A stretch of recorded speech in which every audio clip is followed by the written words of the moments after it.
నేను మీకు ఈరోజు ఒక కథ చెప్పబోతున్నాను. ఈ కథ నేను రాసిందే.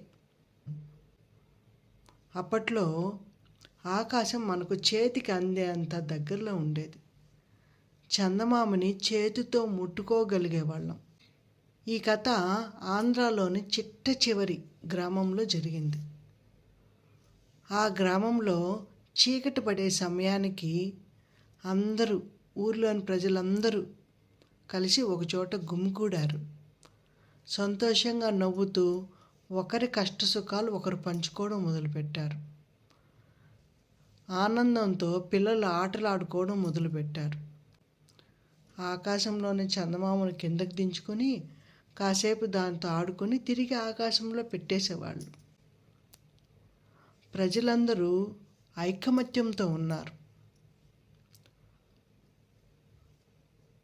అటువంటి సమయంలో ఆ గ్రామంలోని ఒక ఇంట్లో ఒక ముసలి అవ్వ తన మనవడిని ఒళ్ళో కూర్చోబెట్టుకుని చందమామను చూపిస్తూ కథలు చెప్తూ ఉంది.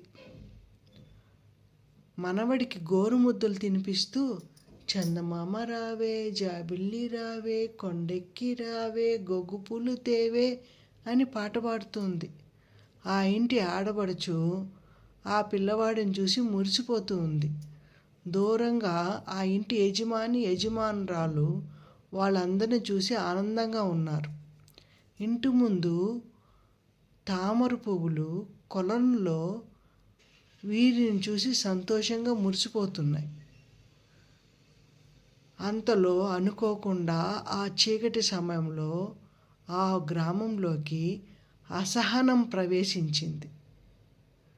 ఆ అసహనం వలన ప్రజల్లో ఐకమత్యం తగ్గిపోవడం మొదలుపెట్టింది. అంతకుముందు వారి మధ్య ఉన్న ఐకమత్యము పూర్తిగా పగుళ్ళు బారింది. వారిలో వారు కలహించుకోవడం మొదలుపెట్టారు.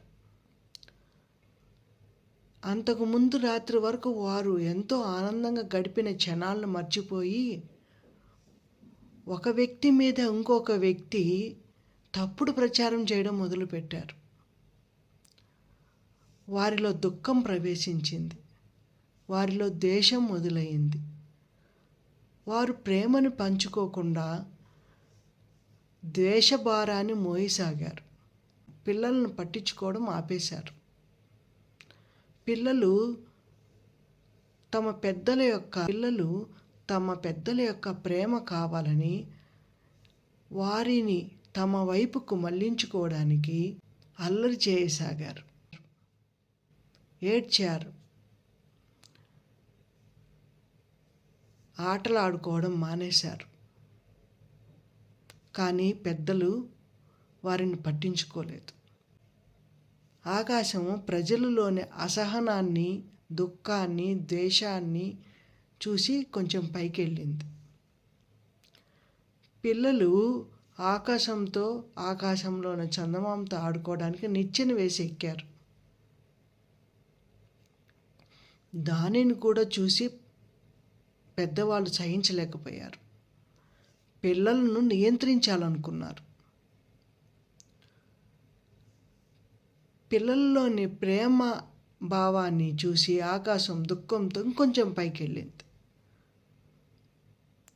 అప్పుడు పిల్లలు తల్లిదండ్రులను ఎదిరించడానికి ఎగిరే పర్వతాలను ఎక్కి చందమామ దగ్గరికి వెళ్ళి చందమామతో ఆడుకుని తిరిగి రావడం మొదలుపెట్టారు.